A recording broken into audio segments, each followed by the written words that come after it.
Hello everyone. 21 अक्टूबर 2024 सोमवार का दिन आप सबों का स्वागत। इक्विटी अपडेट के इस वीडियो में हम लोग बात करते हैं मार्केट अपडेट के रिगार्डिंग। इस हफ्ते जो ट्रेडिंग सेशन की ओपनिंग आज से हो रही है मंडे को, 9 आईपीओ आने वाले हैं और 9 आईपीओ का जो वर्थ है लगभग 11,000 करोड़ के आसपास का रहने वाला है। इस वीक में अगर आप देखेंगे तो हुंडई मोटर का जो आईपीओ आया था उसकी लिस्टिंग भी होगी और हुंडई मोटर का जो आईपीओ है वो बहुत ज़्यादा डिमांड क्रिएट नहीं कर पाया।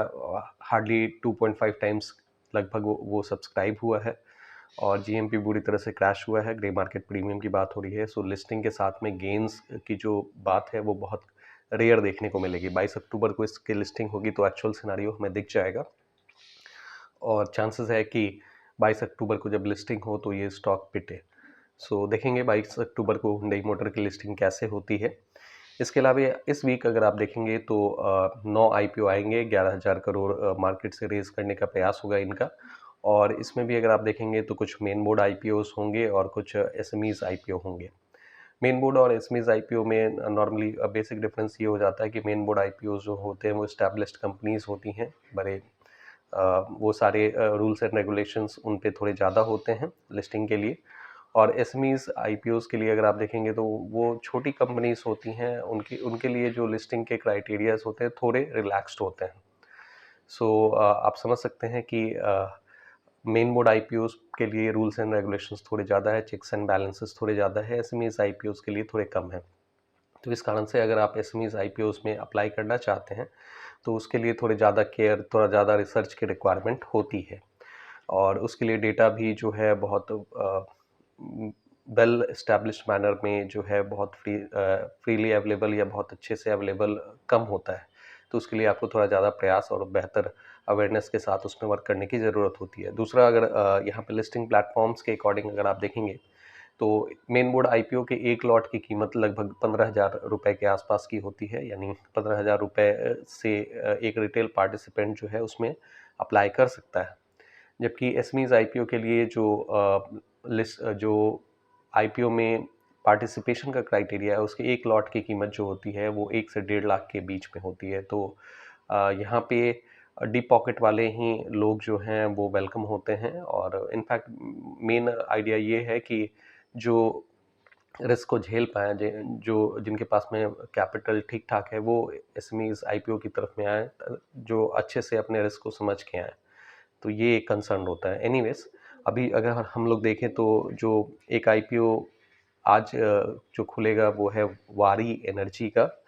वारी एनर्जीज़ जो है वो बेसिकली सोलर एनर्जी के फील्ड में वर्क कर रहा है। ये फोटोवोल्टाइक सेल्स के मॉड्यूल बनाने की लार्जेस्ट मैन्युफैक्चरिंग कंपनी है और ये जो आईपीओ लेके आ रहे हैं वो 4,300 करोड़ के लगभग का आईपीओ ये होगा, जिसमें से 3,600 करोड़ जो होगा वो फ्रेश आईपीओ है। यानी कि आप ये कहें कि 4,300 करोड़ के आसपास का जो आईपीओ है उसमें से 3,600 करोड़ जो है वो फ्रेश आईपीओ के हिसाब से जाएगा, यानी कि कंपनी के ग्रोथ में ये पैसे जो होंगे वो खर्च किए जाएंगे। बाकी जो लगभग 720 करोड़ रुपए के आसपास का जो अमाउंट है आईपीओ में पैसे रेज करने का, ये अमाउंट जो है ऑफर फॉर सेल के लिए है। ऑफर फॉर सेल का मतलब हो जाता है कि इस ऑलरेडी जो इसमें प्रोमोटर्स हैं जो पहले से ही इसमें बने हुए हैं उनको वो जो है अपने शेयर्स को बेचेंगे, वो ऑफर फॉर सेल में जाएगा। यानी ये जो पैसे होंगे लगभग 720 करोड़ जो होंगे वो उन प्रोमोटर्स के इंडिविजुअल अकाउंट्स में जाएंगे। वो अपने स्टेक को एक तरह से सेल आउट कर रहे हैं। तो इसको एकदम से नेगेटिव नहीं लेना चाहिए, क्योंकि अगर कोई प्रमोटर जो है बहुत लंबे समय से किसी कंपनी के साथ में बना हुआ है और कंपनी ठीक ठाक लेवल पे अगर आ गई है और वो वहाँ से एग्जिट चाह रहे हैं, चूँकि उनको भी नॉर्मल डेज के हिसाब से खर्च होते हैं, वो अपने खर्च के हिसाब से अगर कोई अपना बड़ा अमाउंट जो है किसी पर्टिकुलर कंपनी में लगा रखा है तो वो अपने पैसे कुछ हद तक डाइल्यूट कर सकते हैं। वो अपने पैसे जो है स्टेक स्टॉक्स को सेल करके निकाल सकते हैं। मतलब इसको एकदम से नेगेटिव नहीं कंसीडर करना चाहिए। इसके अलावा लिस्टिंग डेट की अगर हम बात करें तो ये वैसे इसका डेट जो है 21 अक्टूबर आज ये ओपन होगा और 23 अक्टूबर को क्लोज होगा और इसका लिस्टिंग जो होगा 28 अक्टूबर को टेंटेटिवली ये लिस्ट होने की चांसेस हैं। सो इसके ऑलरेडी अगर कॉम्पिटिटर्स की बात करें तो मार्केट में लिस्टेड कुछ कॉम्पिटिटर्स ऑलरेडी हैं, जैसे वेबसोल एनर्जी है। इसका अगर आप चार्ट पैटर्न देखेंगे वेबसोल एनर्जी का, तो वो पिछले कुछ समय में पिछले एक डेढ़ साल में इसका ये रॉकेट बना हुआ है। सो इसके कॉम्पिटिटर्स में वेबसोल एनर्जी जो है वो एक तरह से रॉकेट बने हुए आपको दिखेगा। वारी एनर्जी जो है फोटोवोल्टाइक मॉड्यूल्स मैन्युफैक्चरर के तौर पे लार्जेस्ट कंपनी कंसीडर किया जाता है। इसके डेटा पॉइंट्स के रिगार्डिंग इसका अगर प्राइस बैंड अगर आप देखेंगे तो 1427 से 1503 रुपीज़ का प्राइस बैंड है, यानी कि कट ऑफ प्राइस 1503 रुपये का आपको देखने को मिलेगा। एक लॉट में 9 शेयर होंगे और एक लॉट की जो कीमत होगी वो 13,527 रुपीज़ की होगी। इसके इस कंपनी के डेटा पॉइंट्स के रिगार्डिंग अगर हम लोग बात करें तो मार्केट कैप इसका 43,000 करोड़ के लगभग का है, और प्राइस टू अर्निंग अगर आप देखेंगे तो जो प्लेटफॉर्म्स अवेलेबल है उसके हिसाब से 43.7 का है, और जो इंडस्ट्री एवरेज है वो 54.1 के लेवल का आपको पी रेशियो देखने को मिलेगा। सो पी वाइज जो है ये आपको चीपर देखने को मिल रहा है, चूँकि 43.7 पी है और इंडस्ट्री एवरेज 54.1 का है। आरओई आरओसी काफ़ी इम्प्रेसिव है, 33% आरओई आपका दिख रहा है, आरओसी 43% से ज़्यादा का दिख रहा है। सो ये काफ़ी ज़्यादा इम्प्रेसिव नंबर्स काउंट होते हैं। सेल्स ग्रोथ अगर आप देखें पिछले 3 साल के एवरेज सेल्स ग्रोथ की बात करें तो 80% का सेल्स ग्रोथ देखने को मिल रहा है। It's a huge number. ये दिखा रहा है कि सोलर फील्ड में डिमांड जो है वो एक तरह से बढ़ा हुआ है, और ये कंपनी उसमें लीडर के तौर पर one of the best performer के तौर पे आप कंसीडर कर सकते हैं कि ये आपको देखने को मिल रहा है। डेट टू इक्विटी जो है 0.11 है, यानी ऑलमोस्ट डेट जो है नेग्लिजिबल टाइप से है, बहुत ज़्यादा डेट इस पर नहीं है। सो ये सारे डेटा पॉइंट्स है जो वारी एनर्जी से रिलेटेड है। अब इसमें बात करते हैं कि इसमें आपको अप्लाई करना चाहिए या नहीं, क्योंकि मेन सारा कंसर्न तो इसी पे है। तो कंपनीज़ के अंडरस्टैंडिंग के हिसाब से आप ये सारी चीज़ें देख सकते हैं। कंपनी ऑलरेडी जो है एस्टैब्लिश्ड है, और इसका जैसा डिसीजन अगर कहीं लेना हो तो सबसे ईजीएस्ट मेथड ये हो सकता है कि हम जीएमपी ग्रे मार्केट प्रीमियम देखें कि आज के डेट में इसका मार्केट में जो ग्रे मार्केट है उसमें इसका डिमांड किस तरह से है। क्योंकि एक ग्रे मार्केट प्रीमियम हालांकि मैनिपुलेटेड हो सकता है, लेकिन एक लेवल तक ये हमें एक इंडिकेशन दे देता है कि इसका डिमांड किस तरह से रहने वाला है। और इसके अलावा इसके सब्सक्रिप्शन जो स्टेटस जो है वो भी हमें इस पर्टिकुलर आईपीओ के लिए डिमांड के बारे में आइडिया दे देते हैं। सो सब्सक्रिप्शन स्टेटस तो जब ये आईपीओ ओपन होगा सब्सक्रिप्शन के लिए तब हमें पता चलता है, लेकिन जीएमपी ग्रे मार्केट प्रीमियम अगर आप देखें तो ये अराउंड 100% का जीएमपी हमें दिख रहा है। यानी अभी ये एक्सपेक्ट किया जा रहा है कि 28 अक्टूबर को जब इसकी लिस्टिंग होगी तो इंडिविजुअल जिनको भी ये आईपीओ मिलेगा उनके पैसे एक दिन में डबल हो जाएंगे, लिस्टिंग डेट के दिन डबल हो जाएंगे, ऐसा उम्मीद जताई जा रही है। चूँकि 100% जीएमपी ग्रे मार्केट प्रीमियम है, कहने का मतलब है कि लिस्टिंग प्राइस से 100% तक का रिवॉर्ड हमें देखने को मिल रहा है। सो इसको हमें रडार पे रख सकते हैं। बाकी जो भी बाइंग या सेलिंग डिसीजन है आप अपने पर्सनल फाइनेंशियल एडवाइजर से सलाह लेके कर सकते हैं। बाकी हम जस्ट एजुकेशनल पर्पज से सारी चीज़ें डिस्कस कर रहे हैं। बाइंग या सेलिंग डिसीजन आप अपना खुद से लेंगे। अब एक दूसरा आईपीओ जो आज आज ही ओपन हो रहा है उसके बारे में भी बात कर लेते हैं। Deepak builders and engineers India construction की ये कंपनी है, और मार्केट से 260 करोड़ रुपए जो है वो रेज करने के लिए ये आ रही है। इसमें से अगर आप देखें तो 217 करोड़ जो है वो फ्रेश इशू है, और लगभग 43 करोड़ जो है वो ऑफर फॉर सेल है। दोनों का में डिफरेंस मैंने आपको बताया था। फ्रेश इशू से जो अमाउंट रेज़ किए जाते हैं वो बेसिकली जाते हैं कंपनी के ग्रोथ में, और जो ऑफर फॉर सेल वाले जो अमाउंट होते हैं वो जाता है जो भी यहाँ पे प्रमोटर होते हैं जो अपना स्टेक सेल आउट कर रहे होते हैं वो इंडिविजुअल अकाउंट में जाता है। अगेन इसका जो डेट है आज ओपन हो रहा है आईपीओ लिस्टिंग के लिए, सॉरी सब्सक्रिप्शन के लिए, और 23 अक्टूबर को जो है इसका सब्सक्रिप्शन क्लोज होगा।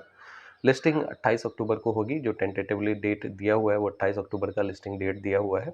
प्राइस बैंड जो है 192 से 203 रुपीज़ का प्राइस बैंड है, और इसके एक लॉट में 73 शेयर्स होंगे, और एक लॉट की जो कीमत होगी वो 14,819 रुपीज़ की होगी। इसके डेटा पॉइंट्स के रिगार्डिंग बात करें तो इसका मार्केट कैप 946 करोड़ का है, तो काफ़ी छोटे मार्केट कैप की ये कंपनी है। पी रेशियो की अगर बात करें तो 15.6 है, जबकि इंडस्ट्री एवरेज अगर आप देखें तो 33 के लेवल का आपको इंडस्ट्री एवरेज दिखेगा पी। इसमें आरओई और आरओसी के भी नंबर्स अगर आप देखेंगे तो ये काफ़ी हायर साइड में आपको दिखेंगे, 46.4 एंड 43% ये आपको दिख रहा है। हालांकि पिछले 3 साल का अगर आप एवरेज सेल्स ग्रोथ देखें तो मात्र 13.2 है, 5 ईयर का भी एवरेज सेल्स ग्रोथ देखें तो 16.4% है। कंस्ट्रक्शन की कंपनी है, आरओई आरओसी पी के नंबर्स तो ये इम्प्रेसिव है, बट सेल्स ग्रोथ जो है ये कहीं ना कहीं डाउट क्रिएट करता है और कहीं ना कहीं जो है ये कंसर्न क्रिएट कर देता है कि इसको जो है आप लॉन्ग टर्म में इसको बेसिकली इसमें आप पैसे लगाएं या नहीं लगाएं। तो इसके अलावा इसका जो इसका अगर आप डेटा एनालिसिस करेंगे तो फाइनेंशियल ईयर 24 में ही आपको इसका टॉप लाइन और बॉटम लाइन में ग्रोथ एकाएक इन्फ्लेट होते हुए दिखेगा। सो ये भी कहीं ना कहीं एक कंसर्न मेजर करता है कि पहले से इसमें परफॉर्मेंस उस तरह से नहीं दिख रहा होता है, और आईपीओ आने के जस्ट पहले के जो ईयर हैं उसमें इस तरह के बेसिकली सडन ग्रोथ जो है टॉप लाइन और बॉटम लाइन ग्रोथ देखने को मिल रहा है। हालांकि टॉप लाइन और बॉटम लाइन ग्रोथ जो है वो अच्छा कंसीडर किया जाता है अगर हो रहा है, यानी सेल्स और प्रॉफिट में अगर ग्रोथ अच्छा हो रहा है तो वो अच्छी बात मानी जाती है। लेकिन आईपीओ आने के जस्ट पहले इस तरह के ग्रोथ जो है कहीं ना कहीं डाउट क्रिएट करते हैं। इसके अलावा अगर आप देखेंगे तो इसका ऑर्डर बुक 1380 करोड़ रुपए का है लगभग, और इसमें से 66% जो है वो रेलवेज की तरफ से है, तो ये एक तरह से अच्छा ऑर्डर बुक माना जाएगा। इसमें से इसके अलावा 87 करोड़ रुपीस के जो है लिटिगेशन मैटर जो है वो फंसे हुए हैं, वो थोड़ा सा निगेटिव हो जाता है इसके लिए। अब बात करें कि Deepak builders and engineers limited, engineers India, ये जो कंस्ट्रक्शन की कंपनी है इसमें पैसे लगाया जाए या नहीं लगाया जाए, तो फिलहाल जो इसका जीएमपी दिख रहा है वो 23% का दिख रहा है, जो कि ग्रे मार्केट प्रीमियम के हिसाब से बहुत वाव टाइप नहीं कंसिडर किया जाता है। सो और प्लस ये सारे जो डेटा पॉइंट्स, सेल्स ग्रोथ जो है वो बहुत इम्प्रेसिव नहीं दिख रहा है। तो आप अपना एक डिसीजन बना सकते हैं, ये सारी चीज़ें आपके सामने में हैं, आप इसमें सोच लें कि आपको इसमें पैसे लगाने चाहिए या नहीं लगाने चाहिए। तो 2 आईपीओ के बारे में हमने डिस्कशन किया, एक वारी एनर्जीज जो कि सोलर फील्ड में है और जो सोलर एनर्जी के फील्ड में है, और Deepak builders and engineers India limited जो कि बेसिकली आपका कंस्ट्रक्शन की कंपनी है। दोनों आईपीओ जो है आज जो है सब्सक्रिप्शन के लिए ओपन हो रहे हैं, और इसमें वारी एनर्जीज का डिमांड जो है वो ज़्यादा देखने को हमें मिल सकता है। जो जीएमपी का डेटा है वो तो यही इंडिकेट कर रहा है, बाकी देखते हैं मार्केट में सब्सक्रिप्शन आज कैसा रह रहा है। इसके बारे में अगले 1-2 दिन हम लोग और चर्चा कर लेंगे, ताकि इसके सब्सक्रिप्शन स्टेटस का आइडिया हमें मिले, क्योंकि सब्सक्रिप्शन स्टेटस से भी हमें एक चेक मिल जाता है कि इन कंपनीज़ के लिए मार्केट में डिमांड किस तरह का है। तो ये आज के डेटा पॉइंट थे। अगर आपको लगता है यहाँ से कुछ वैल्यू मिला है तो आप इस वीडियो को लाइक करें, इस चैनल को सब्सक्राइब करें। आपके कुछ क्वेरीज हैं तो नीचे कमेंट बॉक्स में ज़रूर मेंशन करें। Thank you for your participation.